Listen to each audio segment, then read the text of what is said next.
नमस्कार, सलाम। फिजिक्स के इस अद्भुत, अविस्मरणीय और अकल्पनीय क्लास में आप सभी देवी और देवताओं का बहुत तहे दिल से स्वागत है। एक वादा था जो निभाना था और जब बात फिजिक्स की हो बेटा तो हमें ही तो आना था और हम आए, और हम जब आते हैं तो कहते हैं कि हम आए हैं तो कुछ छा जाएंगे, और हम छाएंगे तो आप बौखला जाएंगे। बौखलाने का मतलब है कि आप जितनी भी समस्याएं हैं, जितने भी प्रॉब्लम्स हैं, आप आज के इस क्लास से जो आपका आज एक नया जर्नी स्टार्ट होगा, ठीक है, बताऊंगा जर्नी क्या है, और इस क्लास से आप बहुत कुछ सीखेंगे और आने वाले ऐसे बहुत सारे क्लासेस होंगे जो मैं और लेके आऊँगा, उससे भी आप बहुत कुछ सीखेंगे। और बहुत कुछ सीखने का तात्पर्य ये है कि अब बीएससी सेमेस्टर्स का एग्ज़ाम, बीएससी मैथ, बायो जो भी हो, हम बात कर बेसिकली फिजिक्स की बात कर रहे हैं तो बीएससी मैथ के अंदर ही बात करेंगे। तो जो अब बीएससी का जो हमारा सेमेस्टर का एग्ज़ाम है, अब केवल रिटन बेस्ड पे ही नहीं रहा। कुछ यूनिवर्सिटी, कुछ कॉलेजेस अब क्या कराते हैं, अब अपना जो सेमेस्टर्स एग्ज़ाम होते हैं उनका कुछ वेल पैटर्न होता है, जैसे कि इवन सेमेस्टर, ऑड सेमेस्टर का कॉन्सेप्ट होता है। क्या कराते हैं कि सेमेस्टर के एग्ज़ाम कुछ इवन वाले पोर्शन में, कुछ ऑड वाले पोर्शन पे ये लोग क्या कराते हैं, रिटर्न लेते हैं, और कुछ क्या कराते हैं, ये लोग एमसीक्यूज बेस्ड पे ये लोग अपना सेमेस्टर का एग्ज़ाम कराते हैं। और खासकर बहुत सारे कॉलेजेस, बहुत सारी यूनिवर्सिटीज़ ऐसी हैं जिनमें इवन सेमेस्टर्स के अंदर, यानी कि सेकेंड सेमेस्टर, फोर्थ सेमेस्टर और सिक्स सेमेस्टर के अंदर इन लोगों ने क्राइटेरिया बनाया है कि हम इवन सेमेस्टर्स के अंदर जो हमारे सेमेस्टर्स एग्ज़ाम्स होंगे, फाइनल ईयर के जो हमारे फाइनल सेमेस्टर्स एग्ज़ाम होंगे, मिड टर्म्स भी होंगे, जो भी होगा, ये लोग क्या कराएंगे, ये लोग एमसीक्यूज लेने की बात कर रहे हैं। पहली बात तो जानना जरूरी, जो हम पढ़ने जा रहे हैं उसके पीछे का मोटो क्या है, हमको जानना जरूरी है, क्योंकि अगर नहीं जानेंगे तो फिर हमको पढ़ लेने का कोई मतलब नहीं है। और कुछ बच्चा ऐसा होगा जो फालतू का पढ़ लेगा, जिसकी ज़रूरत ही कम है ही नहीं। तो अपना टाइम, बोलते रहा टाइम इज़ मनी, पैसा, आपका जो समय है आपके पैसे के ही बराबर और पैसे से कहीं ज़्यादा मूल्यवान है। तो आपका टाइम आपके लिए, एक एक मिनट आपके लिए बहुत महत्वपूर्ण है। तो एक मिनट सुनिए, अगर आपके काम का होगा तो आप जरूर स्टे करिएगा, पढ़िएगा। अगर नहीं काम होगा तो बेटा आप जाइए, आपका जो दूसरा काम है जिसको आप लोग इंपॉर्टेंस देते हैं वो जरूर दीजिएगा, ठीक है। तो बात ये हुई कि जो हमारा सेमेस्टर्स का एग्जाम था, खासकर हम बीएससी मैथ की बात करें, क्योंकि मैं फिजिक्स का बंदा हूँ और मैं मैथ से ही बिलोंग करता हूँ, मैथ स्ट्रीम से ही बिलोंग करता हूँ। तो बीएससी मैथ का जो हमारा सेमेस्टर्स का एग्जाम था, कुछ कॉलेजेस में रिटन होंगे और कुछ कॉलेजेस में हमारे क्या होंगे, एमसीक्यूज बेस्ड पे होंगे। अब बहुत सारे कॉलेजेस ऐसे हैं जो हर क्या करा रहे हैं, हर सेमेस्टर में वो रिटन ही ले रहे हैं। लेकिन कुछ कॉलेजेस, यूनिवर्सिटीज़ ऐसी हैं जो इवन ऑड के पैटर्न पे चल रही हैं कि ऑड वाले पे हम रिटन कराएंगे, इवन वाले पे हम एमसीक्यूज लेंगे। तो आज हम अगर जिन बच्चों का, जिन छात्रों का, जिन छात्राओं का क्या है, अपना बीएससी सेकंड सेमेस्टर के अंदर, यानी बात करें बीएससी सेकंड सेमेस्टर के अंदर, इवन सेमेस्टर के अंदर बात करें, बेसिकली बीएससी सेकंड सेमेस्टर के ही कर रहे हैं, और जिनके में एमसीक्यूज, आपका सेमेस्टर एग्जाम एमसीक्यूज पैटर्न पे होने वाला है, उनके लिए ये क्लास बहुत यूजफुल, बहुत हेल्पफुल होने वाला है। बीएससी सेकंड सेमेस्टर के बच्चे का जो फिजिक्स का जो पोर्शन है, बेसिकली हमारा फिजिक्स के पोर्शन में थर्मोडायनेमिक्स आता है, ऊष्मागतिकीय आता है, और हमारा इलेक्ट्रॉनिक्स आता है। तो हमको पार्ट ए और पार्ट बी भी आपका आगे चल के होगा, लेकिन पार्ट ए में जो थर्मोडायनेमिक्स आता है उसका हम आज यूनिट नंबर 4 यानी theory of radiation theory of radiation के ऊपर हम लोग एमसीक्यूज कराने वाले हैं। इतना रहा आपका बेसिक नॉलेज। यदि अब आपको लगता है कि आपके कॉलेजेस में अगर एमसीक्यूज पे पैटर्न पे ये होने वाला है तो आप बिल्कुल रुकिए। क्यों? क्योंकि ये एमसीक्यूज जब आप करेंगे तो इस पे आप ये नहीं लिखेंगे कि आपको कितना, आपको अंदर का आपको डेरिवेशन पता है, डजंट मीन आपको डेरिवेशन कितना पता है, ये नहीं पता, ये जरूरी है ही नहीं। लेकिन जब आप थ्योरेटिकली जब आप लिखना कोशिश करते हैं, जब आपको पेन और पेपर दिया जाता है, लिखने के लिए दिया जाता है, तो उसमें आपका कैसे उसको एक्सप्लेन करना है, कैसे उसको सॉल्व करना है, कैसे उसको डिराइव करना है, ये आपको पता होना चाहिए। कुछ बच्चे ऐसे हैं जो पढ़ाई नहीं करते हैं, वही कि पूरे महीने गुजार देते हैं खाली हरियाली में, जब एग्ज़ाम समय आता है तो सूखा पड़ जाता है। तो अब अगर आपने अभी तक कुछ नहीं पढ़ा है तो जो एमसीक्यूज पैटर्न पे जिन बच्चों का एग्ज़ाम होगा उनके लिए बहुत यूजफुल होने वाला है। मैं ऐसे ही आने वाले जो आपके 8 यूनिट्स हैं उसके अंदर आपको फिजिक्स के सेकंड सेमेस्टर के अंदर 8 यूनिट के मैं एमसीक्यूज कराऊंगा। कोशिश है कि 40-40 क्वेश्चंस मैं हर एक यूनिट से कराऊंगा और हर एक यूनिट का लगभग 2-2 पार्ट बनेगा। एक पार्ट ऐसा होगा जिसमें आपके थ्योरेटिकली क्वेश्चंस ज़्यादा होंगे, जैसे कि वो जस्ट देखते ही टिक लगाने वाला, जस्ट पार्ट ए वही होने वाला है। हर एक सेक्शन का पार्ट ए पार्ट बी 2 यानी 20-20 क्वेश्चन की मैं 40 क्वेश्चन हर एक यूनिट से कराऊंगा। ऐसे हमारे 8 यूनिट है बेटा, अगर आप कोशिश करेंगे तो 320 आपका क्या हो जाएगा, 8 चौक 32, 320 हमारे क्वेश्चंस हो जाएंगे। और इस 320 क्वेश्चन में आप बाकायदा थ्योरेटिकली प्लस न्यूमेरिकली दोनों क्वेश्चंस आप सॉल्व कर रहे होंगे। मैं उसके पीछे का लॉजिक बताऊंगा, आपके क्वेश्चंस आपने कुछ नहीं पढ़ा है, कहां से आता है, कैसे आता है, सारी चीज मैं आपको एक्सप्लेन करूंगा।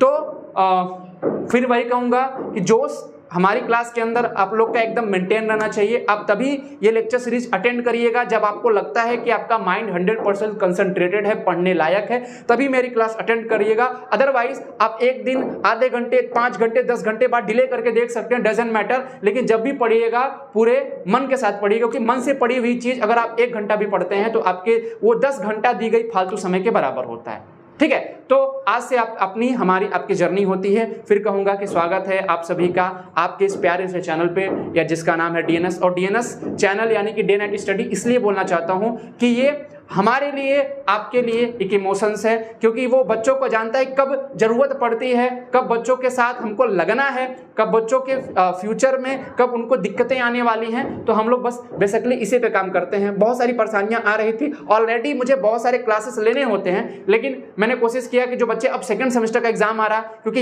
ये नंबर्स जो होते हैं आपके आने वाली क्लास में बहुत मायने रखते हैं, तो मैं क्या करूंगा कि आपसे एमसीक्यूज आज से स्टार्ट करूंगा और ऐसे ऐसे आपको नोटिफिकेशन आपके यूट्यूब चैनल यानी कि डे नाइट स्टडी के यूट्यूब चैनल पे आपको मिल जाएंगे। आप सब्सक्राइब कर लीजिएगा, यदि आप नए हैं बेल आइकन जरूर प्रेस कर लीजिएगा, नोटिफिकेशन ऑन रखिएगा, क्योंकि जब ये क्लासेस अपलोड होंगी आप कोशिश करिएगा कि within the 10 hour 12 hour के अंदर वो क्लासेस देख लीजिएगा। प्रीमियर भी चलाया जाता है क्लासेस का, बच्चे प्रीमियर और लाइव में कंफ्यूज रहते हैं। बेटा प्रीमियर जो क्लासेस होती हैं उसको रिकॉर्ड करके डाल दिया जाता है, इसलिए डाल दिया जाता है कि बच्चे एकदम क्या हो जाए, उनका क्या रहे, अटेंशन रहे कि एक पर्टिकुलर टाइम पे उन्होंने अपना बाउंड कर लें कि 7 से 8 है तो वो अपना टाइम मैनेज कर लें कि 7 से 8 के बच्चे पढ़ना है। बस दिक्कत रहती है कि मैं कमेंट नहीं रीड कर पाता हूं, पर मैं सारे कमेंट्स बच्चों के आपके देखता हूं। जो भी डाउट्स होती हैं मैं कोशिश करता हूं कि नेक्स्ट क्लास में मैं आपको दूर करने की कोशिश करूं। तो चलो इसी के साथ अपना ये आज का अपना ये जर्नी स्टार्ट होता है। और इसी जर्नी के साथ आप फ्रंट पेज देखिए, अब मैं क्या लिखा हूं, सेकंड सेमेस्टर है, ध्यान रखिएगा सेकंड सेमेस्टर के बच्चे ज्यादा फोकस करिएगा।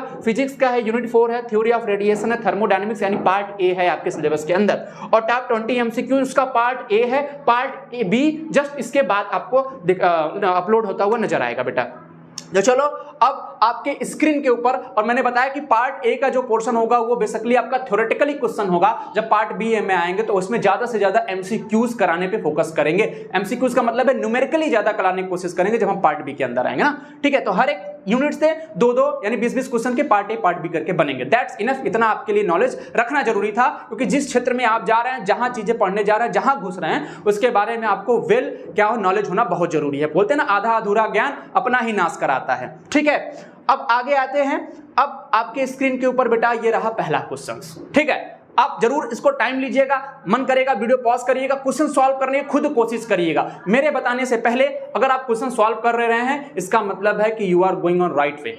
और जो बच्चे नहीं सॉल्व कर रहे इसका मतलब ये नहीं कि वो राइट वे पे नहीं जा रहे, वो रॉन्ग वे पे हैं। इसका मतलब है कि आपको और आगे और मतलब मेहनत से स्टेप फॉरवर्ड करना है। ठीक है, आपका डायरेक्शन भी राइट है, पर्टिकुलर बंदे जो सॉल्व कर रहा है उसका भी डायरेक्शन राइट है, लेकिन आपको ज्यादा मेहनत करने की जरूरत है, वो आपसे आगे है जस्ट, क्योंकि कंपटीशन जिंदगी में बहुत जरूरी होता है। आप अगल बगल के एटमॉस्फेयर में जहां रहते हैं आप वहीं के ढल जाते हैं। आप नहीं, निकलिए बाहर, ऐसे एनवायरनमेंट में जाइए जहां आपसे बड़े लोग हों, जहां आपसे बड़े सोच वाले लोग हों, वहां पे जाइए, फिर वहां पे कंपीट करिए, तब आपको समझ में आता है ना। वो एक कहावत होती है कि मेढक का कुआं जो होता है, कुएं का जो मेढक होता है वो आपको नहीं बन के रहना चाहिए। कभी कुएं से बाहर के निकल के भी तो देखना चाहिए कि बाहर की दुनिया क्या है। हम अक्सर जिस एनवायरनमेंट में रहते हैं, मान लीजिए आप अपने एनवायरनमेंट में बहुत स्ट्रांगर हैं, बहुत तेज हैं, लेकिन जब आप बाहर निकल के जाते हैं तो आपको समझ में नहीं आता क्या हुआ। जैसे मैं अपनी एक घटना बता रहा हूं, देखो पढ़ाना होता रहेगा, लेकिन जो लाइफ से जो हम रियल एक्सपीरियंस करते हैं उसको भी क्लास में डिस्कशन करना बहुत जरूरी होता है। आपको लगेगा टाइम वेस्ट है, नहीं, ये टाइम वेस्ट नहीं है, ये आपको टाइम को बचाने की वैल्यू मैं बता रहा हूं कि कैसे इंप्लीमेंट करना सीखना होता है। मैं था गांव से बिलोंग करता था। ठीक है, बहुत गांव में अपने बहुत ज्यादा मैं शार्पर माइंडेड हुआ करता था, टॉपर्स था क्लास 10th में और क्लास 12th के अंदर। मुझे लगता था कि मैं ही हूं, जो भी हूं, सब कुछ हूं। वो अंदर से जब आपके अगल बगल थोड़े वीक लोग होते हैं और जब आप उसमें से स्ट्रांग होते हैं फिर लगता है कि यार हम ही सब कुछ हैं ना, हम ही सब कुछ हैं, हम ही अर्जुन हैं और हम क्या हैं, हम ही कर्ण हैं, तो समझ में आता है। लेकिन जब मैं तैयारी करने किसी शहर में जाता हूँ, पर्टिकुलर मेरा स्ट्रीम था मैथ, तो पर्टिकुलर आपका उस समय जेईई मेंस और जेईई एडवांस की तैयारी करता था, तो जब मैंने पहली बार टेस्ट दिया बेटा, पहली बार टेस्ट दिया, तो मैं गर्व से कहता हूँ कि मैंने जब पहली बार टेस्ट दिया तो मेरा जो वो लिस्ट आता वो लिस्ट में आखिरी नंबर था। मैंने कहा यार जो लड़का अपने गांव में अपने शहर में टॉपर्स हुआ करता था, हमेशा ऐसे ढूंढा करता था कि ऊपर से कहाँ मेरी लिख दी, नीचे देखने की कोशिश नहीं करता था, हमेशा फर्स्ट और सेकंड पे ही जाता था और हमेशा वही रहता था। आज मैं नीचे से देख रहा हूँ कि मेरा नीचे से रैंक है, सोचो कितना बड़ा हर्ट फील हुआ होगा। बट मैं चाहता तो सोचता कि यार मैं कमज़ोर हूँ, मैं कमज़ोर हूँ, और उस पल के लिए ख्याल भी आया कि मैं कमज़ोर हूँ। लेकिन मैंने सोचा कि यार कमज़ोर हूँ इसका मतलब ये नहीं है कि मैं कमज़ोर रहूँगा, कमज़ोर हूँ इसका मतलब ये है कि मुझे और मेहनत करने की ज़रूरत है, मुझे मजबूत बनने की ज़रूरत है। मैंने 3-4 महीने इतनी मेहनत की बेटा, इतनी मेहनत की, मेरा ये रैंक नहीं था कि मुझे फर्स्ट जाना है, मुझे ये करना है कि मुझे अपने आप को सुधारना है। और एक दिन ऐसा आया जब मैं फर्स्ट रैंक पे आया और मेरे सर खड़े थे सामने, वो पूछ रहे हैं कि ये किस नाम का लड़का है। मैंने कहा सर मैं हूँ। कह रहा है तू कैसे आ गया उतना ऊपर? मैंने बोला सर मेहनत किया। तो मेरे कंधे पे हाथ रख के बोला बेटा गुड, ऐसे ही मेहनत करो और आने वाले एग्जाम में ऐसे ही तुम रैंक हासिल करोगे। तो वो पैशन वहां से जनरेट हुआ कि जब कुछ करोगे तभी तो कुछ होगा ना, और नहीं करोगे, अपने आप को हार मान के निराश मान के छोड़ जाओगे तो कैसे होगा। वही कहते हैं ना कि कोई पार कर जाता है दरिया भी तैरकर, किसी की उम्र गुजर जाती है केवल हौसला बनाने में। तो वो हौसला बनाओ, अंदर जज्बा लाओ, लड़ो यार। 30वां नंबर है, 29 पे जाओगे, 28 पे जाओगे, 27 पे जाओगे, 26 पे जाओगे, 25 पे जाओगे, लेकिन चलते चलते किसी दिन एक पे भी तो आओगे ना, एक भी तो आता है ना। और फर्स्ट जरूरी है रैंक लाना, अपनी जिंदगी में वो मुकाम हासिल करना होता है। जब सारी चीजें डाउनफॉल हो रही होती हैं तो आप कोशिश करिएगा कि वो एक पॉइंट ऐसा होना चाहिए जिससे आप इंक्रीज करें। अब जब उस एक पॉइंट पे पहुंचेंगे तो बेटा उसके बाद सारी चीजें उसकी हो गई। उसके बाद मेरा जेईई भी क्वालिफाई हुआ, मेंस निकला, एडवांस निकला, फिर मैंने बीएससी के अंदर अच्छे खारे परसेंटाइल थे मेरा, मैंने एमएससी में टॉप किया, सारी चीजें थी। आप बताने की जरूरत नहीं, उतना डिस्क्राइब करने की जरूरत नहीं, बहुत सारे कंपटीशन एग्जाम ऑलरेडी मैंने निकाले हुए हैं। लेकिन सोचो कि कहां से मैं उठा और कहां मैं गया, दैट्स व्हाट। ठीक है, आगे। और एक समय था जब मुझे फिजिक्स का पी भी नहीं पता था, लेकिन आज फिजिक्स को मैंने दिल में बसाया है। क्यों? क्योंकि मैं लग गया कि मुझे फिजिक्स पढ़ना है, क्योंकि किसी ने मुझे ताना मारा था कि तुमको फिजिक्स का कुछ नहीं पता सकता, तुम फिजिक्स का कुछ नहीं आता। मैं सवाल दिया, दोस्त से पूछा, मैंने बस उससे पूछा कि यार ऐसे नहीं ऐसे होगा। उसने कहा कि यार तुम चुप रहो, तुम्हें कुछ नहीं आता है, तो फिजिक्स तुम क्या जानोगे यार फिजिक्स के बारे में? मैं जानता हूं, मैं फिजिक्स पढ़ता हूं। हमने कहा अच्छा। मैंने अपने मन से कहा बस 1 साल रुक जाओ, और 1 साल रुक गया। मैंने पूछा भाई ये थ्योरी बताओ, नहीं पता भाई, जेन्युइन सी बात है, नहीं पता। मैंने उसको बोला हम क्या आओ हम तुमको समझाते हैं। आधे घंटे तक मैंने उसको समझाया थ्योरी के बारे में पर्टिकुलर। चलो ठीक है, ये कुछ टॉपिक्स थे बेटा ना। अब हमारा जो पहला क्वेश्चन है, अपने क्वेश्चन के ऊपर फोकस करते हैं। जिंदगी में थोड़ा मोटिवेशन जरूरी है, ठीक है। बस कहने का मतलब था कि हौसला बनाए रखो, हौसले बनाने से ही सारी चीजें मुकाम हासिल होती हैं। पहला है कि थर्मल रेडिएशन सार। देखो हिंदी में जरूरत नहीं है, हिंदी वाले बच्चे लोचा नहीं करेंगे क्योंकि आपको पेपर इंग्लिश में ही आएगा, ठीक है। आपको हिंदी अब इतना जानकार हो गए हैं कि आप हिंदी मत रटिएगा एटलीस्ट। इसमें मैं चाहता तो हिंदी बता सकता हूं, लेकिन अब आपको प्रोफेशनलिस्ट होना है। अब आपको लैंग्वेज वो छोड़ना है, रूरल लैंग्वेज या गांव वाला लैंग्वेज छोड़ना है ना। अब थोड़ा सा अपग्रेड करिए अपने आप को, थोड़ा सीखने की कोशिश करिए, लड़िए खुद से। ये वो मत बना चलिए कि नहीं मुझसे नहीं हो पाएगा, नहीं ये इंग्लिश है तो क्या हुआ, अरे जान थोड़ी ले लेगा ठीक है। तो थर्मल रेडिएशन सार कहने क्या मतलब समझ गए ना, जान हो तो क्या हुआ, जान थोड़ी दे देंगे। थर्मल रेडिएशन सार, ठीक है। कह रहा थर्मल रेडिएशन किस प्रकार की रेडिएशंस होती हैं बेटा? हमको पता है जो थर्मल रेडिएशंस होती हैं खासकर वही हमारी ब्लैक बॉडी रेडिएशंस होती हैं। और जब हम बात करते हैं, जब हमने क्लास के अंदर पढ़ाया था तो थर्मल रेडिएशंस को हमने बताया था कि थर्मल रेडिएशन जो होती है इंफ्रारेड रेडिएशंस होती हैं, IR रेडिएशंस होती हैं। पूछो क्यों? मैंने बोला कि हमारे शरीर से टेम्परेचर्स हैं। हमने पूछा ना जिस किसी बॉडी का, ब्लैक बॉडी क्या होता है, जिस किसी बॉडी का कुछ टेम्परेचर होता है, जिस की भी बॉडी का कुछ टेम्परेचर होता है वो क्या करते हैं, रेडिएशंस को इमिट करती हैं ना। अब बोला ब्लैक बॉडी क्या होता है बेटा? जो ब्लैक बॉडी होता है कि जो किसी पर्टिकुलर टेम्परेचर पे, हाई टेम्परेचर पे सभी प्रकार के रेडिएशंस को इमिट करे और लो टेम्परेचर पे सभी प्रकार के रेडिएशंस को एब्जॉर्ब करे, दैट कॉल्ड ब्लैक बॉडी। अगर तुम ही किसी पर्टिकुलर टेम्परेचर पे सभी प्रकार के रेडिएशंस को एब्जॉर्ब कर रहे और किसी पर्टिकुलर टेम्परेचर पे सभी प्रकार के रेडिएशंस को इमिट करे, दैट्स कॉल्ड ब्लैक बॉडी। लेकिन अगर कोई ब्लैक बॉडी का टेम्परेचर कुछ है, मान लो मेरे शरीर का टेम्परेचर 27 डिग्री 28 डिग्री है, इसका मतलब है कि मैं भी थर्मल रेडिएशंस क्या कर रहा हूं, इमिट कर रहा हूं। वो स्टीफेंस लॉ से E = sigma T to the power 4। यदि किसी का टेम्परेचर होगा तो वो क्या होगा, थर्मल रेडिएशंस को इमिट करेगा बेटा। तो दिख रहा है क्या, रेडिएशंस निकल रही दिख रहा है? बता तेरे को मेरे के अंदर से रेडिएशंस निकलता हुआ दिख रहा नहीं ना? लेकिन कभी वो मूवी देखा है, कभी वो डिस्कवरी चैनल तो सभी लोगों ने देखा होगा। जैसे वो मैन वर्सेस वाइल्ड में बियर ग्रिल्स जाता है गुफा के अंदर और उसमें कैमरे लगे होते हैं ना, इंफ्रारेड सेंसर्स लगे होते हैं, कैमरे लगे होते हैं। जब किसी, या फिर बोलो जो आप पबजी खेलते हो, बहुत सारे बच्चे पबजी खेलते हैं, उसके अंदर वो ऐसे दुश्मन अंधेरे में छुपा हुआ होता है, उसको देखने के लिए हम अगर ऐसे गन लगाए रहते हैं, उसमें हमारा इंफ्रारेड सेंसर्स होते हैं, वो जस्ट डिटेक्ट करते हैं जो हमारे शरीर से जो रेडिएशंस आ रही हैं, वो थर्मल रेडिएशन जो होती हैं, वो जो शरीर से रेडिएशंस आ रही है, इंफ्रारेड रेडिएशंस निकल रही, उसको डिटेक्ट करते हैं बेटा। क्यों दिखता नहीं है? जो हमारे शरीर से रेडिएशंस निकल रही, हमारे पास कुछ ना कुछ टेम्परेचर है ना, तो जो टेम्परेचर होने की वजह से जो रेडिएशन निकल रहे दिख क्यों नहीं रहा? दिख इसलिए नहीं रहा कि वो टेम्परेचर हमारे शरीर का बहुत ज्यादा लो है, इसलिए से जो वेवलेंथ जो इमिट हो रही है उसका वेवलेंथ भी क्या है, उसका वेवलेंथ भी मतलब यानी कि उसकी जो फ्रीक्वेंसी है उसकी फ्रीक्वेंसी भी बहुत लो है, इसलिए हमको दिख नहीं रही बेटा। तो हम कहते हैं कि जो ब्लैक बॉडी यानी कि जो थर्मल रेडिएशंस होती है, ब्लैक बॉडी का दूसरा कॉन्सेप्ट है बेटा, जो थर्मल रेडिएशंस होती हैं, ब्लैक बॉडी भी थर्मल रेडिएशंस को इमिट करती है, लेकिन वो सभी प्रकार के रेडिएशंस को इमिट करती हैं किसी पर्टिकुलर टेम्परेचर पे। थर्मल रेडिएशन जो होती है बेटा वो इंफ्रारेड क्या करती हैं बेटा, वो इंफ्रारेड रेडिएशन क्या करती हैं, इंफ्रारेड रेडिएशंस को इमिट करती हैं। इसलिए जब अंधेरे में किसी दुश्मन का पता लगाना होता है तो हम IR सेंसर्स का यूज करते हैं, क्योंकि IR सेंसर बॉडी से निकलने वाले इंफ्रारेड वेव्स को डिटेक्ट करती हैं। क्यों? क्योंकि हर एक बॉडी के पास, हर एक ह्यूमन के पास कुछ ना कुछ टेम्परेचर होता है और उस लो टेम्परेचर पे जो रेडिएशन इमिट हो रही है उसकी एज इंफ्रारेड होती है ना, जिसको बोलते हैं अवरक्त तरंगे। ठीक है, इंफ्रारेड। चलो ये पहला क्वेश्चन था, मैंने बोला थ्योरेटिकली होगा, ज्यादा परपंच करने की जरूरत नहीं है ना। आगे सोचो, कह रहा है कि the following substance absorb thermal radiation. देखो कुछ क्वेश्चंस आपके मेमोराइज होने चाहिए।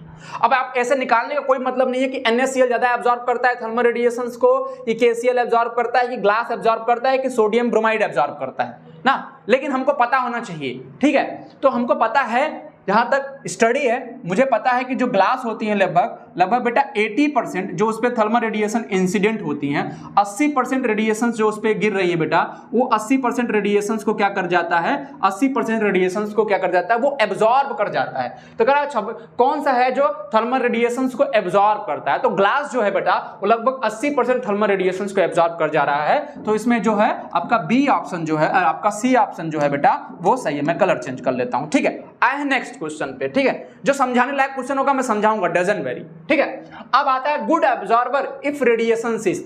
कह रहा है कोई वस्तु गुड एब्जॉर्बर कब होगी ना, इफ रेडिएशन। बेसिकली कलर देके पूछा है कि कोई एब्जॉर्बर, गुड एब्जॉर्बर कब होगा बेटा। गुड एब्जॉर्बर का मतलब है कि जब किसी पर्टिकुलर टेम्परेचर पे, फिक्स टेम्परेचर पे, माने 20 डिग्री 25 डिग्री 40 डिग्री, मैंने फिक्स टेम्परेचर कर दिया, पर्टिकुलर टेम्परेचर पे सभी प्रकार के रेडिएशंस को एब्जॉर्ब कर जाए, दैट्स कॉल्ड गुड एब्जॉर्बर।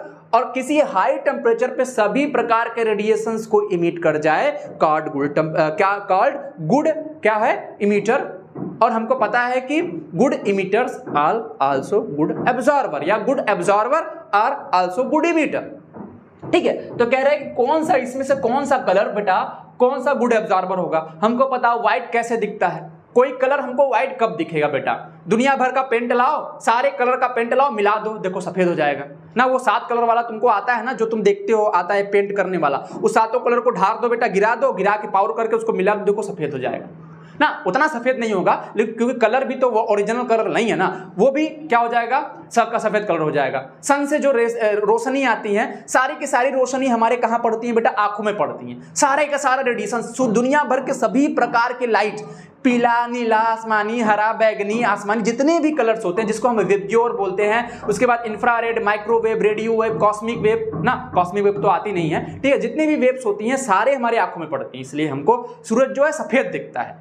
तो सभी प्रकार के जब रेडिएशन हमारी आंखों पे पड़ेंगे तो चीजें हमको सफेद दिखेंगी। ये कह रहा हूं कि ये जो डीएनएस का टी शर्ट है ये बेसिकली व्हाइट क्यों दिख रहा है, इसका कलर व्हाइट नहीं है। बेसिकली ये क्या कर रहा है, जितने भी लाइट इस पे गिर रही हैं सभी लाइट रिफ्लेक्ट होकर तुम्हारी आंखों में जा रही हैं। जितनी भी लाइट गिर रही हैं सभी की सभी लाइट रिफ्लेक्ट हो जा रही है, कुछ भी अब्सॉर्ब नहीं कर रहा है, ये सारे के सारे रिफ्लेक्ट कर रहा है। तो सारा का सारा जब लाइट आपकी आंखों में पड़ेगा तो सफेद दिखेगा। लेकिन अगर ये जो काला दिख रहा है, डीएनएस का लोगो जो है, लोगो के किनारे वाला जो है वो अगर आपको काला दिख रहा है, इसका मतलब क्या, इस पे जितनी भी लाइटें गिर रही है सभी को एब्जॉर्ब कर ले जा रहा है।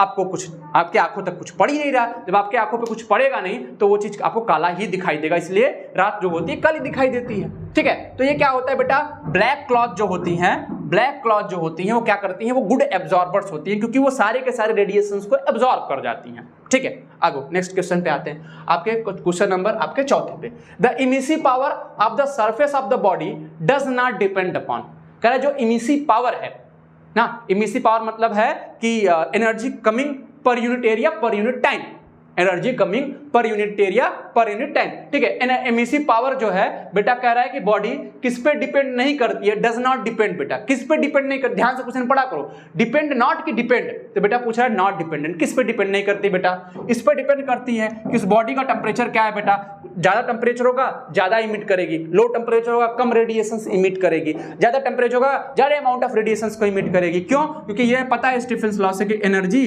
कमिंग पर यूनिट एरिया पर unit time is directly proportional to temperature के पावर 4 बेटा, जितना ज्यादा टेम्परेचर होगा उतनी ही ज्यादा एनर्जी वो रेडिएट करेगा, स्टीफेंस लॉ है। ठीक है, इट्स नेचर, हाँ बेटा ब्लैक बॉडी के नेचर पे भी, यानी कि जो हमारा ब्लैक बॉडी होता है, बॉडी, उस बॉडी का नेचर कितना, ब्लैक बॉडी नहीं दिया, उस बॉडी का नेचर कैसा है ना, कैसा वो स्फेरिकल है, राउंड है, कैसा शेप है, किस कलर का है, उस पे भी डिपेंड करता है, तो नेचर पे भी डिपेंड करता है बेटा। वेवलेंथ ऑफ रेडिएशंस, कि किस वेवलेंथ के रेडिएशंस को इमिट कर रहा है, क्या करता है कि जो बॉडी होती है किसी पर्टिकुलर वेवलेंथ को ज्यादा इमिट करती है, किसी पर्टिकुलर वेवलेंथ को कम इमिट करती हैं। अगर हम ग्राफ प्लॉट करना चाहेंगे टेम्परेचर एयरसी वर्सेस वेवलेंथ, अगर ऐसा ग्राफ प्लॉट करेंगे, इधर इंटेंसिटी की प्लॉट करेंगे, जो इंटेंसिटी बेटा टेम्परेचर पे ही डिपेंड करता है ना, इंटेंसिटी टेम्परेचर का ही फंक्शन होता है, तो कुछ ग्राफ ऐसे बनेगा आपका। यह बताया गया कि कुछ पर्टिकुलर वेवलेंथ, यानी एक वेवलेंथ का जो वहां पे आपका लैम्डा आएगा वो लैम्डा मैक्सिमम आएगा ना, तो डिपेंड करता है किस वेवलेंथ की रेडिएशंस को वो मैक्सिमम रेडिएशंस कर रहा है, इस पे भी डिपेंड कर रहा है। लेकिन किस पे डिपेंड नहीं करता है बेटा, वो डिपेंड नहीं करता है कि टेम्परेचर ऑफ सराउंडिंग क्या है, खुद के टेम्परेचर पे तो बॉडी डिपेंड करती है, लेकिन ये सराउंडिंग का टेम्परेचर क्या है उस पे हमको डिपेंड नहीं करता। जैसे मैं ही एक बॉडी हूं, मैं रेडिएशन इमिट कर रहा हूं, तो मैं किस पे डिपेंड कर सकता हूं बेटा, पहली बात तो डिपेंड कर सकता हूं कि हमारा टेम्परेचर क्या है बेटा। हमारा टेम्परेचर 80 डिग्री होगा तो या गर्मी निकलेगी, मेरे हाथों से तुमको धुआं निकलता हुआ दिखेगा ना, टेम्परेचर ज्यादा होगा तो जाहिर सी बात है अपने के टेम्परेचर पे डिपेंड करेंगे। दूसरी बात, हमारा नेचर कैसा है, हम कूल हैं कि हम हॉट हैं। अगर हम हॉट होंगे तो हम जस्ट जेन्युइन बता रहे हैं, अगर हम हॉट होंगे तो तुमको लग रहा होगा कि सर बहुत हॉट हैं, इसका मतलब है कि वो ज्यादा रेडिएशन इमिट करेंगे। हम कूल हैं, इसका मतलब कम रेडिएशन इमिट करेंगे ना, तो जस्ट हमारे नेचर पे भी डिपेंड कर रहा है, हम कूल माइंडेड कि मैं गर्म दिमाग का हूं। ठीक है, तीसरा है कि वेवलेंथ ऑफ रेडिएशन, आप हमारे अंदर से सभी प्रकार के रेडिएशंस निकलेंगे, लेकिन आप किसी पर्टिकुलर वेवलेंथ को देखेंगे। मैं गोरा दिख रहा हूं या फिर मैं काला दिख रहा हूं, मैं किसी और कलर का दिख रहा हूं, जिस कलर का दिखूंगा उसी कलर का आपको वेवलेंथ आपके ज्यादा आंखों तक जाएगी, इसलिए मैं उसी तरीके का दिख रहा हूं। तो हमारे जो वेवलेंथ पे भी डिपेंड करता है उसका इमिसिव पावर, किस पे डिपेंड नहीं करता बेटा, सराउंडिंग का टेम्परेचर कुछ भी हो, हमसे घंटा ना फर्क पड़ता है, तो सराउंडिंग के टेम्परेचर से हमको कोई लेना देना नहीं है, यानी कि इसका यही ऑप्शन डी ऑप्शन सही है कि इस सराउंडिंग के टेम्परेचर पे डिपेंड नहीं करती है। आओ नेक्स्ट पोर्शन पे आए, correct the radiation enclose inside the isothermal cavity. Isothermal मतलब जिसका टेम्परेचर कांस्टेंट होता है, कोई आइसोथर्मल कैविटी है बेटा ना, आइसोथर्मल कैविटी है, इसका नाम दे दिया ये आइसोथर्मल, यानी कि टेम्परेचर फिक्स हो गया किसी पर्टिकुलर टेम्परेचर पे। आइसोथर्मल कैविटी, आइसोथर्मल का मतलब है temperature constant, change in temperature zero. Correct cavity ना, जो रेडिएशंस इसके अंदर से इनक्लोज हैं, आइसोथर्मल कैविटी के अंदर जो रेडिएशंस इसके अंदर, जो रेडिएशन इसके अंदर बेटा, जो भी रेडिएशन इसके अंदर इनक्लोज होंगे, भरे होंगे बेटा ना, वो क्या होंगे, वो किस पे डिपेंड कर रहे हैं बेटा, वो इसके टेम्परेचर पे डिपेंड करते हैं भाई ना। क्या होगा, कम टेम्परेचर होगा तो कम रेडिएशन इनक्लोज होंगे, ज्यादा टेम्परेचर होगा तो ज्यादा रेडिएशन इनक्लोज होंगे। किस पर डिपेंड नहीं करता, नेचर ऑफ वॉल का नेचर कैसा है, दीवार किस तरीके से बना है, किस पे बना है, उस पर डिपेंड नहीं करता बेटा ना। Nature of body placed in it, इसके अंदर कोई दूसरी बॉडी रख दो उस पर डिपेंड नहीं करता है बेटा। साइज ऑफ कैविटी, कैविटी कितना बड़ा है उससे डिपेंड नहीं करता है, केवल किस पे डिपेंड करता है, जो भी रेडिएशन इनके अंदर इनक्लोज होंगी, भरी होंगी, वो डिपेंड किसी फिक्स टेम्परेचर पे, वो डिपेंड करेगी किसका टेम्परेचर कितना है बेटा। ये आइसोथर्मल का मतलब नहीं कि टेम्परेचर जीरो, आइसोथर्मल का मतलब है टेम्परेचर कांस्टेंट, यानी चेंज इन टेम्परेचर जीरो, एक फिक्स टेम्परेचर पे। भाई टेम्परेचर बढ़ा दो तो ज्यादा रेडिएशन इंक्लोज करेगा, टेम्परेचर और बढ़ा दो तो और ज्यादा रेडिएशन इंक्रीज करेगा।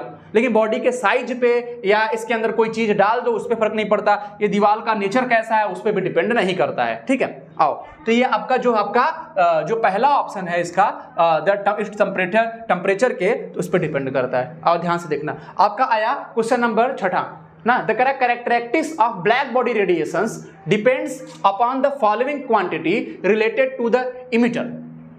ध्यान से पढ़ो क्वेश्चंस को, फिर से देखो, समझो, जरा ध्यान समझो। Characteristics of black body radiations depends upon the following quantity related to the emitter. जो कैरेक्टरिस्टिक्स होती हैं किसी ब्लैक बॉडी की रेडिएशंस की, वो किस पे डिपेंड करती हैं? किसी इमिटर के, इमिट कर रहा है, किस पे डिपेंड करती हैं बेटा? उसके सरफेस एरिया पे नहीं, उसके मटेरियल पे नहीं, उसके शेप एंड साइज पे नहीं। किस पे डिपेंड करती है बेटा? जो हमारा characteristics of black body radiation, जो हमारी ब्लैक बॉडी रेडिएशन की जो गुण होते हैं वो किस पे डिपेंड करती है? इमिटर, माने इमिट करने का जो गुण होता है वो किस पे डिपेंड करती है बेटा? इमिट करने का गुण किसी ब्लैक बॉडी का, यानी कृष्णका पिंड का जो हमारा होता है, उसके इमिट उत्सर्जन की जो प्रॉपर्टी होती है, कैरेक्टरिस्टिक्स होता है बेटा, वो उसके टेम्परेचर पे डिपेंड करती है, क्योंकि E बराबर स्टीफेंस लॉ से सिग्मा 2 to the power 4 होता है बेटा। टेम्परेचर से ही सारा हमारा खेला है। ठीक है, आओ आगे नेक्स्ट क्वेश्चन पे आते हैं। ठीक है, कह रहा है द लॉ, ना एक नियम, द लॉ यानी नियम, at given temperature the ratio of spectral emissive and absorptive power, ना इमिसिव पावर यानी E lambda upon A lambda, ना रेशियो ऑफ क्या कर रहा है बेटा? Emissive and absorptive power of a body is क्या है? कांस्टेंट। कह रहा है किसी बॉडी का, अगर कोई बॉडी पर्टिकुलर फिक्स टेम्परेचर पे रखी है तो उस बॉडी का इमिसिव पावर और एब्जॉर्प्सिव पावर का जो रेशियो होता है किसी भी बॉडी का, ना अगर उन बॉडी का टेम्परेचर सेम हो, ठीक है, तो उनका इमिसिव पावर एब्जॉर्प्सिव पावर का रेशियो कांस्टेंट होता है बेटा, और वो बराबर होता है क्या? Emissive power of black body at a particular lambda, ना बेटा। ये किसका नियम है होता है बेटा? हमको पता है कि ये जो नियम होता है, इस नियम को हम क्या बोलते हैं? इस नियम को हम बोलते हैं किरचॉफ्स लॉ, ना इस नियम को क्या बोलते हैं बेटा? किरचॉफ्स लॉ, ना ratio of emissive power at particular lambda upon absorptive power or that particular lambda is equal to constant which is equal to emissive power of black body। क्या होती है बेटा? Emissive power of black body. अच्छा, black body के लिए एब्जॉर्प्सिव power कितना होगा बेटा? एब्जॉर्प्सिव पावर 1 होता है, क्योंकि ब्लैक बॉडी सभी प्रकार के रेडिएशंस को एब्जॉर्ब कर जाती है।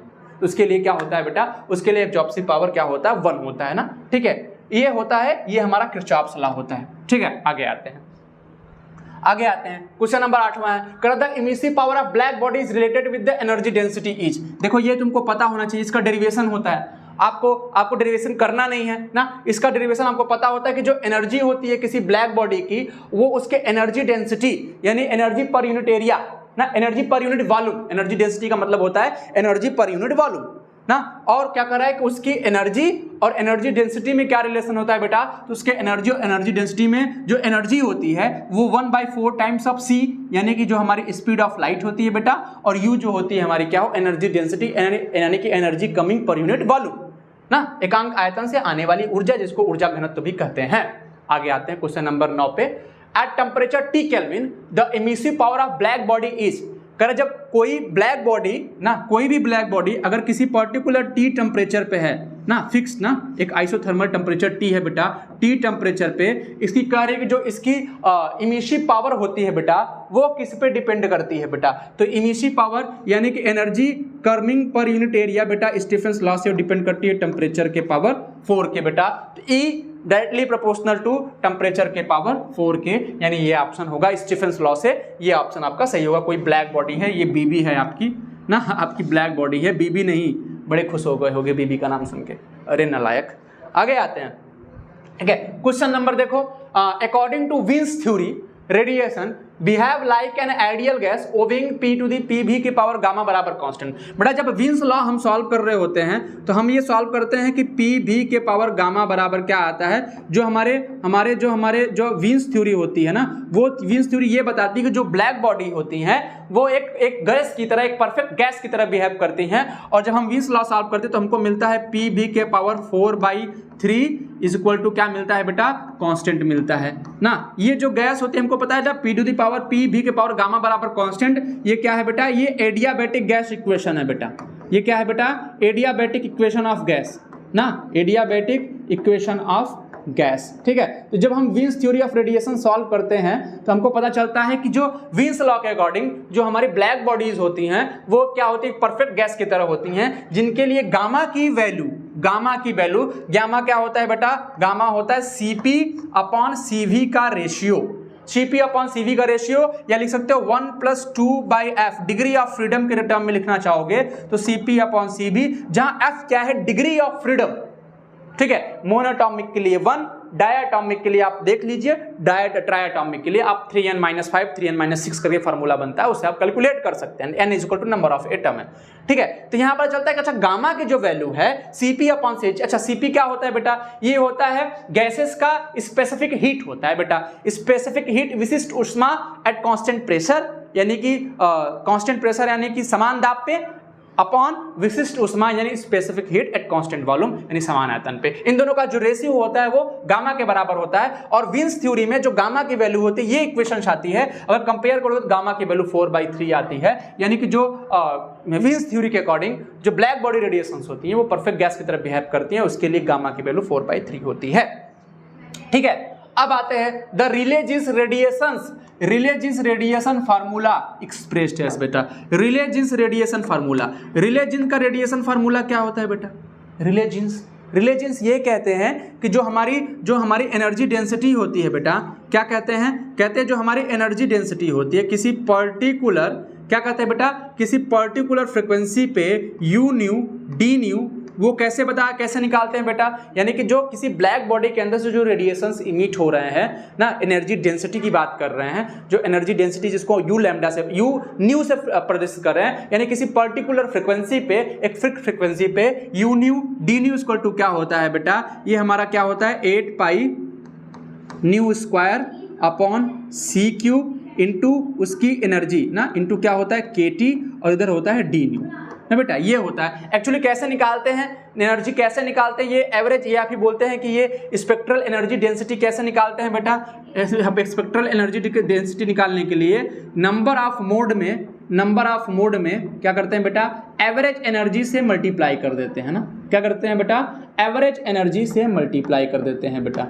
तो नंबर ऑफ मोड क्या है बेटा, नंबर ऑफ मोड ये है 8π nu square c cube d nu है। ये किसी ब्लैक बॉडी के अंदर जो नंबर ऑफ मोड्स होते हैं वो ऐसे होते हैं, और average energy according to Rayleigh Jeans के अकॉर्डिंग एवरेज जो एनर्जी होती है उस ब्लैक बॉडी के अंदर जो ऑसिलेटर्स होते हैं, उस ब्लैक बॉडी के अंदर जो ऑसिलेटर जो एनर्जी इमिट करते हैं उन सबकी एनर्जी सेम होती है, हर एक ऑसिलेटर की एनर्जी सेम होती है। यही इनके कॉन्सेप्ट का, रिले-जीन्स के कॉन्सेप्ट का जो फेल्योर का था, यही सबसे बड़ी कमी थी। इसी को प्लैंक ने दूर किया था, बस इसी KT को रिप्लेस कर दिया था दूसरे फार्मूले से। एवरेज एनर्जी उनके अकॉर्डिंग अलग अलग ऑसिलेटर की अलग अलग होती है ना, लेकिन रिले-जीन्स के अकॉर्डिंग जो ब्लैक बॉडी के अंदर जो एनर्जी इमिट कर रहे हैं, यानी जो ऑसिलेटर्स हैं, वो उसकी एनर्जी क्या है, KT है, जो कि कांस्टेंट है सबके लिए। ठीक है, और जब यहां से देखो कौन सा फार्मूला है, लैम्डा के टर्म में दिया है, हमको ये पता है, हमको नंबर ऑफ मोड हमको हमेशा ये रहेगा।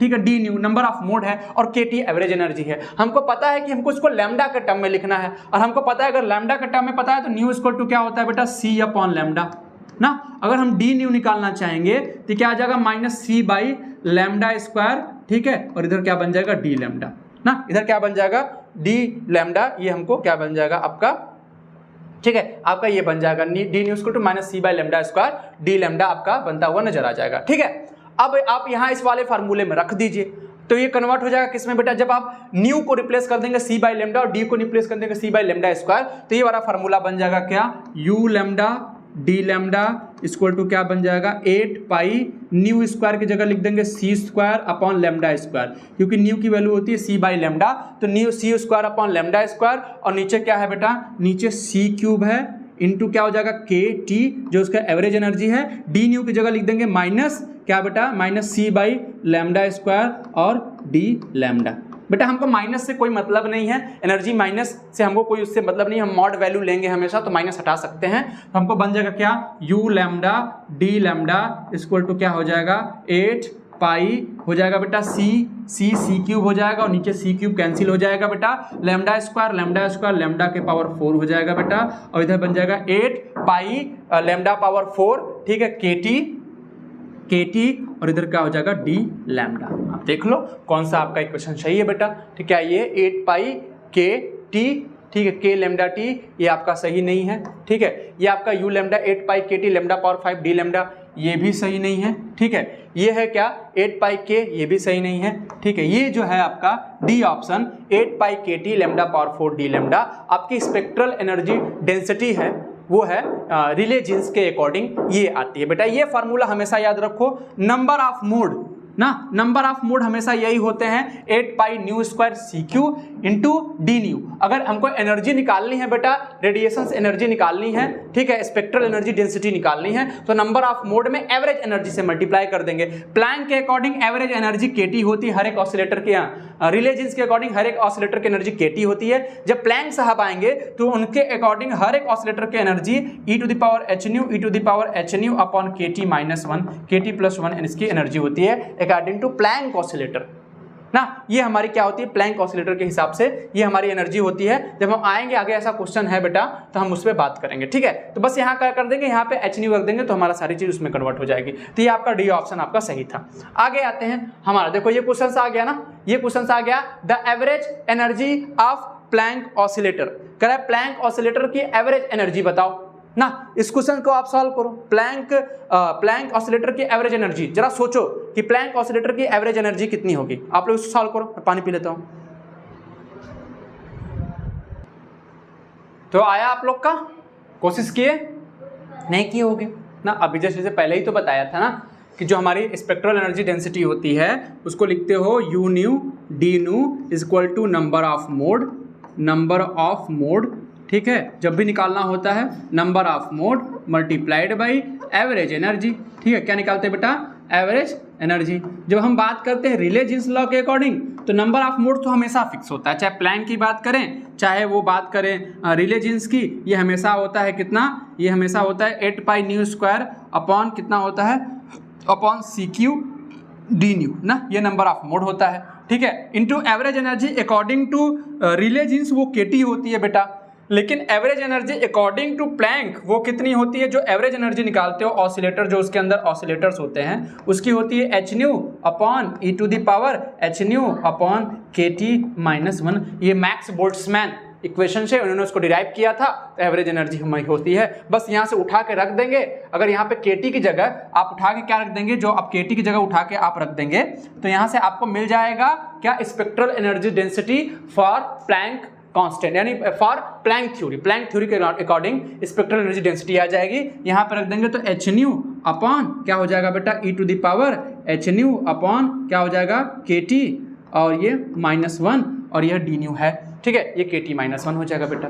अब क्या कर सकते हैं, अगर आपको यहाँ ये आगे आपको मिल गया यू न्यू डी न्यू के टर्म में, अगर आपको लैम्डा के टर्म में चाहिए, आपको पता है कि न्यू इक्वल टू क्या होता है, nu equal to c by lambda होता है, और हमको पता है कि डी न्यू इक्वल टू क्या होता है, c by lambda square d lambda होता है। माइनस हमने हटा दिया क्योंकि माइनस बाद में हम मॉड वैल्यू ले लेंगे तो माइनस हट जाएगा, माइनस हमने हटा दिया। तो जहां जहां ये पे न्यू है उसकी जगह c by lambda square d lambda रख देंगे, न्यू की जगह c by lambda, d nu की जगह c by lambda square d lambda रख देंगे, तो ये कन्वर्ट हो जाएगा बेटा यू लैम्डा डी लैम्डा। इसका तो आपका आंसर आ गया बेटा, कि मैंने बता दिया कि एवरेज एनर्जी होती है। मैंने पूछ दिया है कि जैसे इससे पिछले वाला क्वेश्चन था बेटा, ये वाला क्वेश्चन था, वो पूछा था कि हमारा जो रेडिएशंस का फार्मूला होता है अकॉर्डिंग टू रिले जीन्स वो ये आता है। अगर आपको पूछ दिया रेडिएशंस का फार्मूला अकॉर्डिंग टू प्लैंक, तो बस यही आपको करना है, बस ये एवरेज एनर्जी उसमें ये होती है, उससे मल्टीप्लाई करके जैसा पिछला वाला किए थे सारा वही करना है। इक्वल टू क्या हो जाएगा 8 पाई, ठीक है, 8 पाई, वहां पे न्यू की जगह क्या हो जाएगा C square upon lambda square सी क्यूब, ये मैंने लग दिया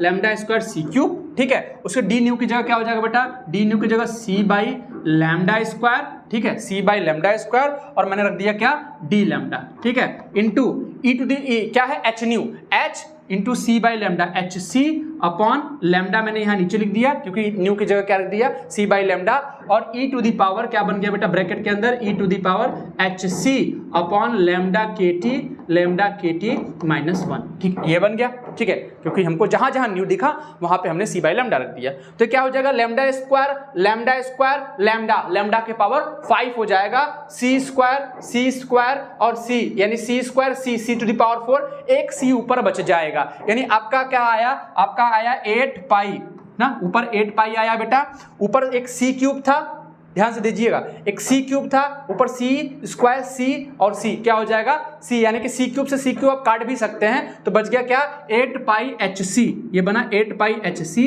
अपॉन ये क्या बन गया लैम्डा स्क्वायर लैम्डा के power 5 e to the power h c upon lambda के पावर 5, और ये क्या बना 1 upon e to the power क्या बना H c upon lambda KT-1 और इधर बना d लैम्डा ना, इधर बना d लैम्डा। देखो और कुछ छूटा तो नहीं है, शायद नहीं छूटा है। तो यहाँ पे बात करने अकॉर्डिंग टू प्लैंक ना, जो हमारी एवरेज एनर्जी होती है, जो हमारी एनर्जी डेंसिटी होती है u लैम्डा d लैम्डा, जो स्पेक्ट्रल एनर्जी डेंसिटी होती है वो डायरेक्टली प्रोपोर्शनल होती है किसके, 1 लैम्डा के पावर 5 ना। ये किसके अकॉर्डिंग होती है, ये अकॉर्डिंग हमारी कितनी होती है, प्लैंक के। लेकिन जब बात करते हैं विन्स के अकॉर्डिंग तो यहाँ लैम्डा के पावर 4 आया था, देखा नीचे लैम्डा के पावर 4 आया था ना विन्स के अकॉर्डिंग। तो विन्स के अकॉर्डिंग जो हमारी स्पेक्ट्रल एनर्जी डेंसिटी होती है u लैम्डा d लैम्डा वो डायरेक्टली प्रोपोर्शनल होती है 1 लैम्डा के power 4 according to Rayleigh Jeans. तो ये आपको पता होना चाहिए, सारी चीजें आपको पता होना चाहिए, ये फार्मूला भी आपको पता होना चाहिए कि ये हमारी क्या हो जाएगी, u लैम्डा d लैम्डा आ गई,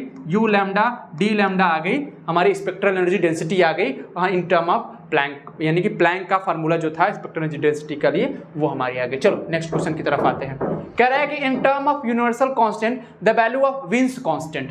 ठीक है बेटा, विन्स कांस्टेंट हमारा क्या आता है, विन्स कांस्टेंट ऐसा कहता है कि लैम्डा m यानी मैक्सिमम, ये विन्स फार्मूला है कि मैक्सिमम जो वेवलेंथ आती है और टेम्परेचर का जो मल्टीप्लिकेशन होता है उसे क्या कहते हैं, उसे कांस्टेंट कहते हैं। और इस फार्मूले को विन्स डिस्प्लेसमेंट लॉ भी बोलते हैं, यानी कि जो कांस्टेंट आता है इसी को विन्स कांस्टेंट बोलते हैं। a to t equal to जिसको b से रिप्रेजेंट करते हैं, और b की वैल्यू कितने लोग बताएंगे, b की वैल्यू होती है 2.97 something across 10 to the power -3 और हो जाएगा कितना, इसका जो यूनिट हो जाएगा मीटर इंटू केल्विन।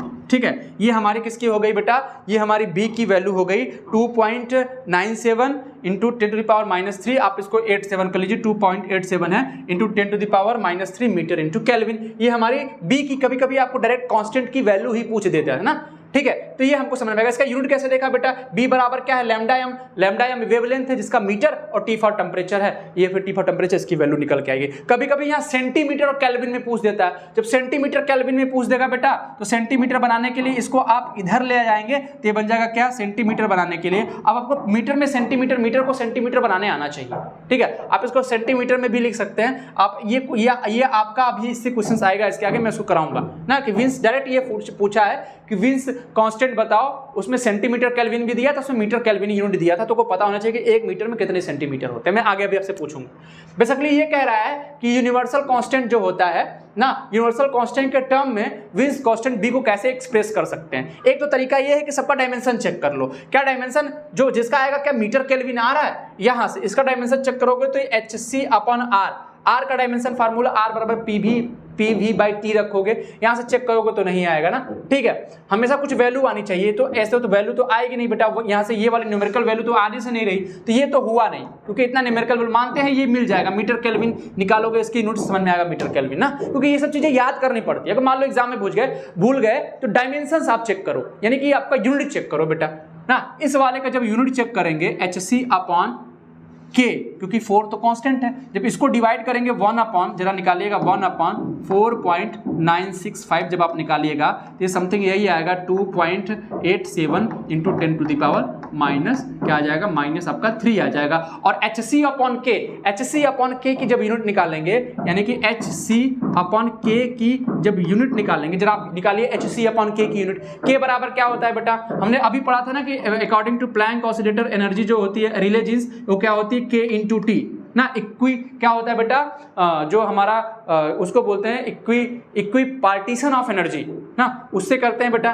तो यहाँ से k की वैल्यू निकल जाए, k की वैल्यू अगर k का निकालना चाहोगे तो एनर्जी डिवाइड बाई टी ना, इसका ये आ जाएगा k की value energy divide by T. E equal to क्या होता है, hc/लैम्डा ना। E इक्वल टू क्या होता है बेटा, E इक्वल टू होता है hc/ क्या होता है, लैम्डा। ठीक है, तो यहां से hc की वैल्यू निकाल लेंगे, E इंटू लैम्डा बराबर hc आ जाएगा। अब रख दीजिए hc की जगह E इंटू लैम्डा रख देंगे, और हमारा क्या रख देंगे, हमारा किसकी जगह, k की जगह E/t रख देंगे ना। k की जगह क्या रख देंगे, E/t, k की जगह E/t रख देंगे, तो E से E कैंसिल, यानी कि लैम्डा इंटू टी ना। देखो हमको मिल गया ना, hc/k इक्वल टू क्या आएगा, लैम्डा/t, यानी इसकी यूनिट कितनी आ जाएगी, लैम्डा का मीटर और टेम्परेचर का केल्विन। तो भाई इसकी यूनिट तो मिल रही है, h/k की यूनिट निकालोगे तो मीटर केल्विन नहीं आएगा। HK/C की यूनिट निकालोगे तो भी मीटर इंटू केल्विन नहीं आएगा। इसकी वैल्यू है HC/R, कहीं इसकी हो सकती है कि इसकी unit metre by kelvin, metre into kelvin मिल जाए, लेकिन इसमें ये न्यूमेरिकल वैल्यू नहीं आएगी। तो बेटा ये तो हुआ नहीं, क्योंकि ये यूनिट वाइज नहीं मैच कर रहा, ये भी यूनिट वाइज नहीं मैच कर रहा। हाँ, ये यूनिट वाइज मैच कर रहा, और जब हम 1 को 1.44.965 डिवाइड करेंगे तो हमारा यही आएगा, यानी आपका करेक्ट ऑप्शन बी वो आपको दिखता हुआ नजर आ रहा है। अगर इस तरीके से वैल्यू याद भी कर सकते हैं कि in term of constant HC/K 1/4.965 आता है बेटा। ठीक है, मैं डायमेंशन से चेक करना आपको बता दिया, यूनिट देख के। करें for perfectly black body the absorptive power, इससे पहले बता चुका है कि बेटा परफेक्टली ब्लैक बॉडी के लिए एब्जॉर्प्टिव पावर क्या होती है, 1 होती है। वो सारी की सारी क्या करती है, सारी की सारी रेडिएशंस को एब्जॉर्ब कर देती है, तो एब्जॉर्प्टिव पावर क्या होती है, 1 होती है। ठीक है, आगे आए। ठीक है, ये कह रहा है अकॉर्डिंग टू विन्स लॉ, अभी जस्ट इससे पहले बताया विन्स लॉ क्या कहता है कि मैक्सिमम लैम्डा इनटू टेम्परेचर का जो रेशियो होता है बेटा वो क्या होता है, ये कांस्टेंट होता है, और इसी कांस्टेंट को विन्स कांस्टेंट बोलते हैं, जिसको हम बी से रिप्रेजेंट करते हैं। तो देख लो कौन सा है, या फिर ऐसा लिख सकते हो कि लैम्डा इज इक्वल टू क्या होता है, lambda is equal to B/T, ये भी बोल सकते हो ना। ठीक है, आप देख लो कौन सा कांस्टेंट सही है, लैम्डा m इंटू टी बराबर कांस्टेंट है, ये गलत है, ये गलत है, ये फार्मूला गलत है, यानी कि according to Wien's law lambda या मैक्सिमम लैम्डा और टेम्परेचर का जो रेशियो होता है वो हमेशा कांस्टेंट होता है। चलो नेक्स्ट क्वेश्चन की तरफ आते हैं, समझ में आ रहा है ना, समझ में आना चाहिए। ठीक है, A star which appears blue will be, एक स्टार है जो नीला नजर आ रहा है, इसका मतलब क्या है। देखो ये थ्योरेटिकली क्वेश्चन है, ये आपको जस्ट मेमोराइज होना चाहिए ना, ऐसे क्वेश्चन पूछते जाते हैं ना। ठीक है, अब स्टार एक तारा जिस ब्लू कलर का दिख रहा है, इसका मतलब उसका क्या है बेटा, अगर कोई तारा ब्लू कलर का दिखना लगे, इसका मतलब है कि उस तारे का टेम्परेचर बेटा, उस तारे का टेम्परेचर 10,000 ना, इकाई दहाई सैकड़ा हजार 10,000, इकाई दहाई सैकड़ा हजार 10,000 केल्विन से ऊपर का टेम्परेचर होता है। यानी कि उसका टेम्परेचर जो होता है सन के टेम्परेचर से कहीं कहीं मोर ज्यादा होता है, वो क्या होता है, सन से कहीं ज्यादा वो हॉट होता है। तो जब कोई स्टार ब्लू नजर आए, इसका मतलब है उसका टेम्परेचर बहुत ज्यादा, इवन दो कि उसका टेम्परेचर सन से भी बहुत ज्यादा होता है, इसलिए वो नजर आता है। इसका मतलब क्या है कि वो जो स्टार है वो मच हॉटर देन सन है, यानी कि जो स्टार है जिसका ब्लू कलर का टेम्परेचर, ब्लू कलर नजर आ रहा है, इसका मतलब उसका टेम्परेचर बहुत ज्यादा है, और टेम्परेचर ज्यादा होने का मतलब है कि वो क्या है, वो सन से भी बहुत ज्यादा हॉट है। ठीक है, the black body emits, black body जो होती हैं वो किस प्रकार की रेडिएशंस को इमिट करती हैं। जब ब्लैक बॉडी के रेडिएशंस को ल्यूमर और प्रिंगसर ने बेटा क्या किया था, जब एनालिसिस किया था तो ये ग्राफ मिला था ना, ये ग्राफ मिला था। इसमें देखो, इसमें सभी प्रकार के रेडिएशंस क्या थी बेटा, इधर लैम्डा था बेटा, और इधर इंटेंसिटी की बात करें, एनर्जी डेंसिटी पर यूनिट टाइम पर यूनिट एरिया, इसमें देखा कि इसमें सभी प्रकार के रेडिएशंस इन्वॉल्व थे। तो यानी कि जो ब्लैक बॉडी होती हैं वो कॉन्टिन्यूअस क्या करती हैं, कॉन्टिन्यूअस स्पेक्ट्रम क्या करती हैं, इमिट करती हैं ना।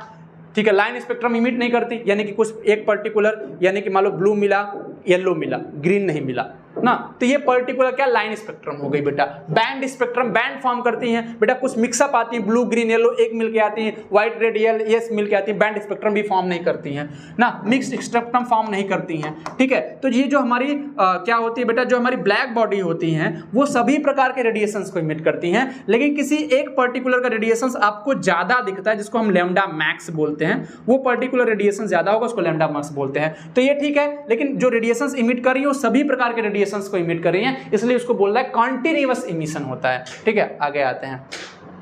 अब देखो ये क्वेश्चन आ गया, मैंने बोला ना एक दो क्वेश्चन मैं ऐसे थ्योरेटिकली डाल दूंगा, कुछ क्वेश्चन है नहीं, बहुत पढ़ोगे घबरा जाओगे, पढ़ोगे और घबरा जाओगे। लेकिन जरा ध्यान देखना, तुमको क्या क्या दिया है वही लिख लो, उसके आगे तुम्हारा फार्मूला सोच लो, काम खत्म।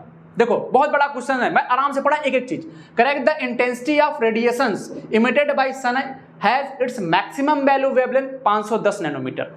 दुनिया पीछे का उससे मतलब नहीं, एक चीज दे दिया मैक्सिमम वैल्यू वेवलेंथ। ओ अच्छा कोई बात नहीं, चलो लिख देते हैं डेल्टा एम मैक्सिमम वैल्यू किसके लिए दे दिया बेटा, देखो सन के लिए ना, तो हम ऐसे ब्रैकेटवा में ऐसे सन लिख रहे हैं ना, ताकि पता चले कि अच्छा सन के लिए है।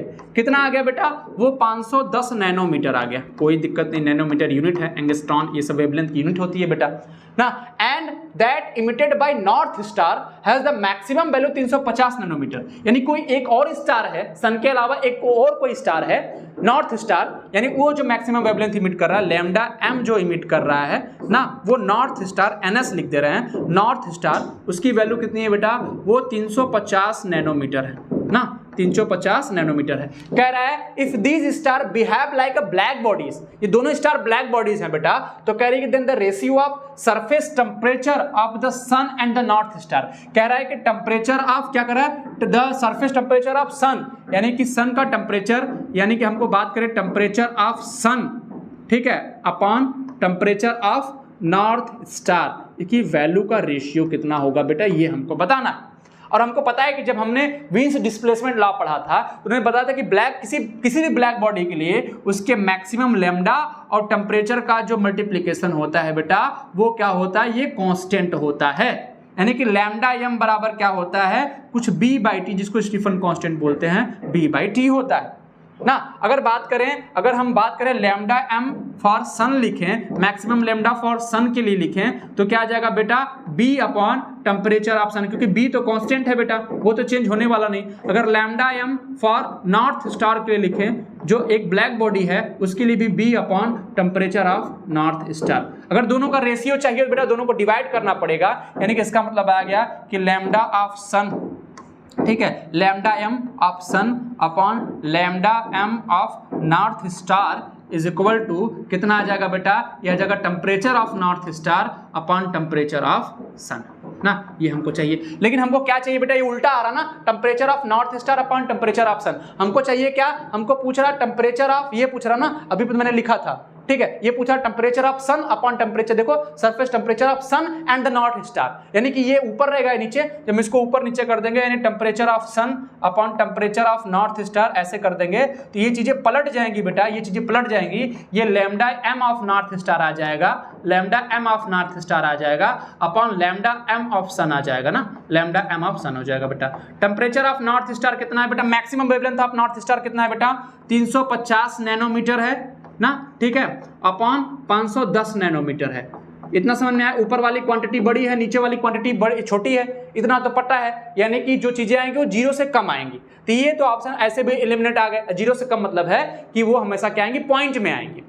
ऊपर वाली क्वांटिटी 350 है, नीचे 510 है, ऊपर बड़ा नीचे छोटा, यानी जो क्वांटिटी आएंगी वो जीरो से कम आएंगे, यानी कि मतलब हमारा डेसिमल में आएगा, यानी कि 1 से बड़ा नहीं आएगा। तो ये ऑप्शन तो ऐसे ही एलिमिनेट हो गए बेटा। अब आपको दोनों ऑप्शन तो ऐसे एलिमिनेट हो कि 1 से ज्यादा है। अब इसको कैलकुलेट कर लीजिएगा, 1 से 1 कट गया, 0 से 0 कट गया बेटा, 35 को 51 से डिवाइड करेंगे तो आपका क्या हो जाएगा, ये एक शून्य और बढ़ाएंगे, 51 350 ना, 350 में जब 51 से भाग करेंगे कहीं ना कहीं 6 के आसपास जा रहा है, तो ये क्वेश्चन आपका ऐसे सही है, यानी 0.69 आपका ये आंसर आ जाएगा। कुछ नहीं क्वेश्चन था, आराम से था, समझोगे तो लगा लोगे। देखो अगला भी क्वेश्चन स्टीफेंस लॉ से है ना, वो क्या कर रहा है, plot the intensity versus wavelength for 3 black bodies, temperature T1 T2 T3 respectively as shown in figure, their temperature are such that, उनका टेम्परेचर इस प्रकार से है, तो बताओ कौन से ग्राफ का टेम्परेचर ज्यादा होगा। 3 ग्राफ हैं किसी ब्लैक बॉडी के लिए, एक ब्लैक बॉडी T1 टेम्परेचर पे है, एक ब्लैक बॉडी T2 टेम्परेचर पे है, एक ब्लैक बॉडी T3 टेम्परेचर पे है। अगर विंस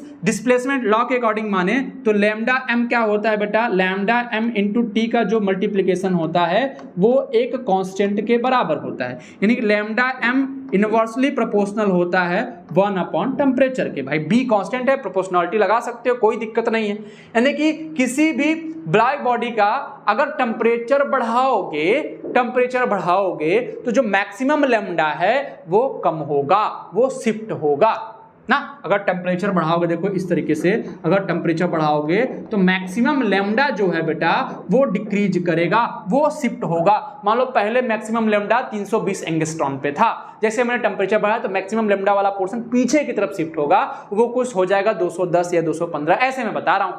तो देख लो, यानी कि इसका टेम्परेचर बेटा, किसका टेम्परेचर, यानी कि इसका मैक्सिमम लैम्डा यहाँ पे होगा बेटा, ये हमारा होगा इसका मैक्सिमम लैम्डा, ये मैं लिख दे रहा हूं, लैम्डा मैक्स ऑफ किसका बेटा, एट टेम्परेचर T2।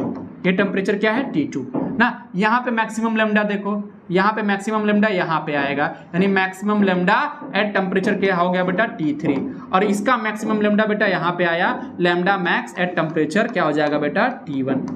अच्छा ये बताओ किसका मैक्सिमम लैम्डा ज्यादा हो बेटा, इधर जाने पे लैम्डा बढ़ रहा है ना बेटा, इसका मतलब है कि lambda max of T2 will be greater than lambda max of T1 यानी कि T3, और T3 किससे होगा, T3 ज्यादा होगा लैम्डा मैक्सिमम लैम्डा की बात करें, क्योंकि इधर जाने पे लैम्डा बढ़ रहा है, जैसे ग्राफ में प्लॉट किया गया है। हमने बताया कि जिसका लैम्डा ज्यादा होगा, जिसका मैक्सिमम लैम्डा ज्यादा होगा, उसका टेम्परेचर सबसे कम होगा।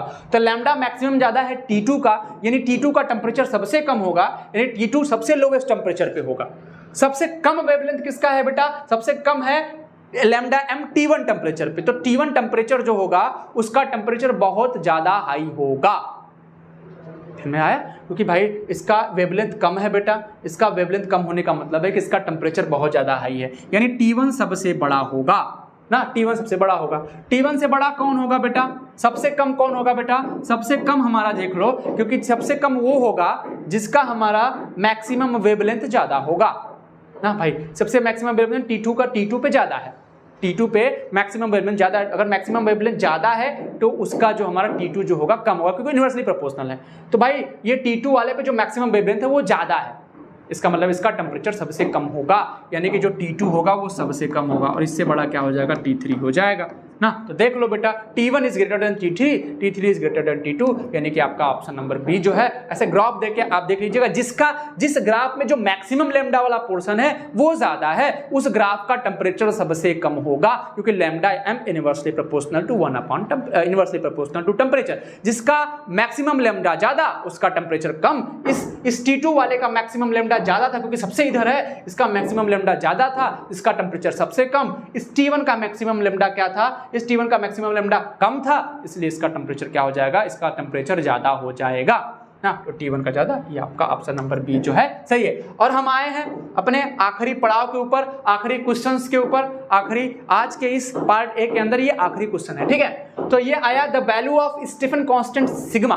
स्टीफन कांस्टेंट क्या कहता है बेटा? कहता है कि जो एनर्जी आती है पर यूनिट एरिया पर यूनिट टाइम, जिसको एनर्जी क्या बोलते हैं? स्पेक्ट्रल एनर्जी डेंसिटी बोलते हैं या पावर बोलते हैं बेटा। वो क्या होती है? वो हमारा होती है सिग्मा T⁴। ये स्टीफन लॉ होता है। इस स्टीफन कांस्टेंट की वैल्यू होती है, कितने लोग को पता है? हाथ खड़ा करेंगे।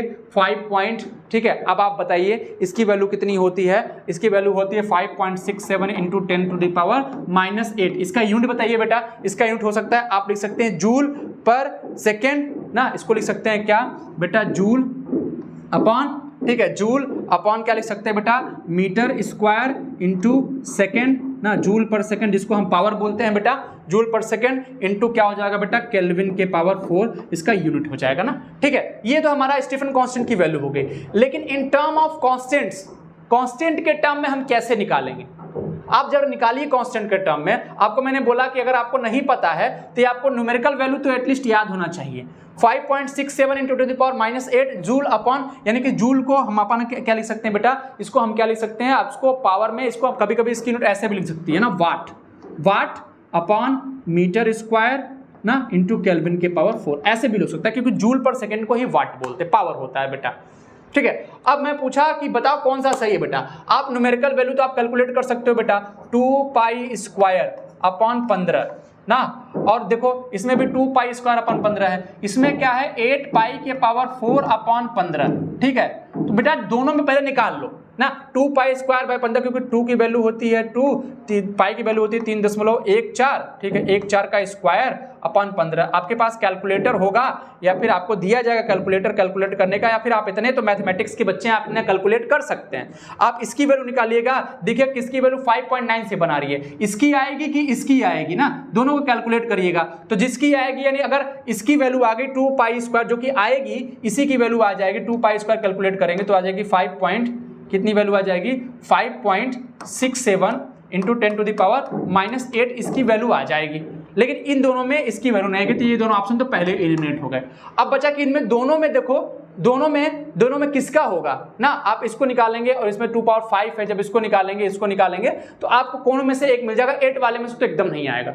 आप ऐसे कैलकुलेट कर सकते हैं, किसमें देखो 2π² अपॉन 15 निकालिएगा, 2π⁵ अपॉन 15 निकालिएगा, 8π अपॉन 15 निकालिए, कैलकुलेट करिएगा, ठीक है। एक ये तरीका है। दूसरा तरीका ये है कि आप उसकी यूनिट चेक कर लो ना, जब आप उसकी यूनिट चेक करेंगे, यहाँ पे चेक करेंगे k की पावर 3, k को पता है क्या लिखते हैं? e⁻t लिखते हैं, आप समझ लिए, कैलकुलेट करिएगा तो आपका जो स्टीफन कांस्टेंट होगा बेटा इन टर्म ऑफ ये आ जाएगा, आपका बी जो ऑप्शन होगा पाई के पावर 5 के पावर 4 15 h³ आप चाहते हैं तो ये भी इसका यूनिट निकाल लीजिएगा, के पावर 4 अपॉन कितना आ जाएगा अपॉन h³c² का जब यूनिट निकालेंगे तो यही आएगा बेटा joule metre square second into ये आपका यूनिट आ जाएगा। कैसे पता, चलो ई को हम लोग पता है कि जो ई अभी लिखे थे ई होता है E/E अपॉन टी ना, E/T के पावर 4, चूंकि k के पावर 4 है, क्योंकि k की वैल्यू होती है hc ना, इसको ऐसे लिख सकते हैं बेटा, इसको ऐसे लिख सकते हैं hc ना, इसको ऐसे लिख सकते हैं hc का स्क्वायर ना, क्योंकि एक h बाहर लिख दिया, इसको h ऐसे लिख दिया, कैलकुलेट करोगे आ जाएगा। ठीक है, अब हमको पता है कि E बराबर hc, E बराबर क्या होता है बेटा, एनर्जी जो होती है वो क्या होती है hc अपॉन लैम्डा होती है, तो hc की वैल्यू हो जाएगी क्या, hc की वैल्यू हो जाएगी E इनटू लैम्डा, यहाँ पे रख देंगे E⁴ अपॉन T⁴, नीचे क्या हो जाएगा, नीचे हो जाएगा E की स्क्वायर लैम्डा स्क्वायर, और H की वैल्यू अगर निकालोगे तो H की वैल्यू हो जाएगी E lambda by C, H की वैल्यू हो जाएगी क्या, E लैम्डा बाई C। हाँ, ये हमारी हो जाएगी। आप इसको कैलकुलेट करिए, ये क्या हो जाएगा, λ³ हो जाएगा, इसको कैलकुलेट करिएगा तो आपको ये इसका यूनिट भी joule square metre to second kelvin के पावर 4 आपको इसका यूनिट मिल जाएगा। ठीक है, तो कुछ करने की जरूरत नहीं है, बस ये पता है कि इसकी चीजें यहाँ से आपको मिल जाएगी, तो दैट्स इनफ। ठीक है बेटा, मैंने कोशिश किया पार्ट ए के अंदर आपको 20 बहुत ही बेहतरीन आपके क्वेश्चंस कराए मैंने। ठीक है, इसका पीडीएफ आप लोग को मिल जाएगा, हो सकता है कि इसके कमेंट्स बॉक्स में पिन कर दिया जाएगा, नहीं अगर यहाँ पे मिलेगा तो आप डीएनएस के प्ले स्टोर, डीएनएस के ऐप पे जाइएगा, वहाँ प्ले स्टोर पे आपके फ्री कंटेंट नाम से आपका ये एमसीक्यूज नाम से मैं बनवा दूंगा।